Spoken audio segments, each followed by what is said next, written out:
Dans le chapitre précédent, nous avons posé la structure de notre cahier des charges. Et maintenant, il va bien falloir la compléter et la rédiger. Alors, comme je vous le disais, lors de la phase d'initialisation, toute la première partie de ce cours, nous avons déjà toutes les informations pour compléter la première partie du cahier des charges, le cadrage du projet. Donc dans ce chapitre, on va passer au benchmark et à la partie considération marketing. Alors, ce mot benchmark, qu'est-ce que ça veut dire? Eh bien, un benchmark, c'est en fait une étude, une analyse concurrentielle.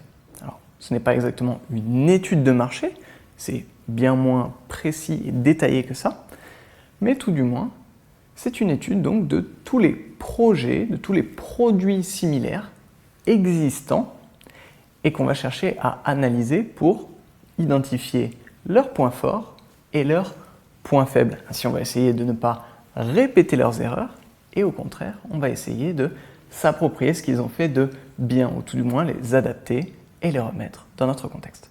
Dans l'exemple de notre hôtel Paradis, ça veut dire qu'on irait naviguer sur les sites des hôtels de même standing pour essayer d'apprendre ce qu'ils ont fait de bien et ce qu'ils ont fait de moins bien.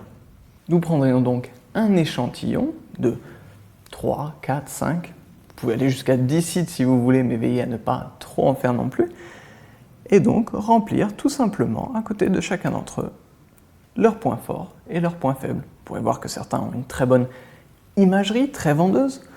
On pourra porter une attention particulière sur la façon dont leur système de réservation est fait, puisque c'est une fonctionnalité principale de notre produit.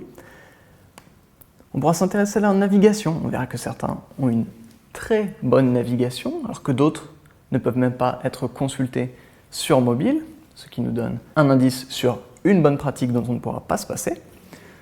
Ensuite, on pourrait juger de l'esthétisme, de leur gestion des différentes langues.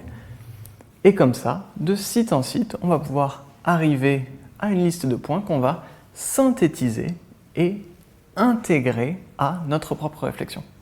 Pour ce qui est de la partie considération marketing, là vous allez chercher à la co-créer avec quelqu'un de qualifié en marketing. Donc pour notre exemple, celui de l'Hôtel Paradis, on va dire que je jouais aussi ce rôle. Et oui, il y a des chefs de projet qui peuvent avoir plusieurs casquettes, plusieurs spécialisations. Et là, on a vu que dès le premier échange avec le client, on lui a posé des questions sur sa cible, c'est-à-dire les clients de son hôtel. Et ça, c'est quelque chose qu'on va vouloir réintégrer à notre cahier des charges pour que tous les acteurs soient au diapason et les mêmes informations. Donc si vous voulez, vous pouvez présenter cette information sur les cibles sous forme de persona. Alors, si vous voulez apprendre à faire un persona, je vais vous mettre un lien dans la version texte du cours.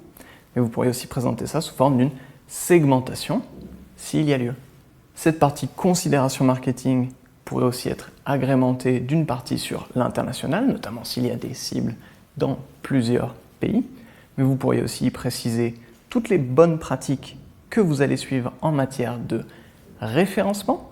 Si vous vous demandez comment rédiger chacune de ces sous-parties, sachez que vous avez un template commenté dans la version texte du cours et aussi le cahier des charges complet rédigé de l'Hôtel Paradis.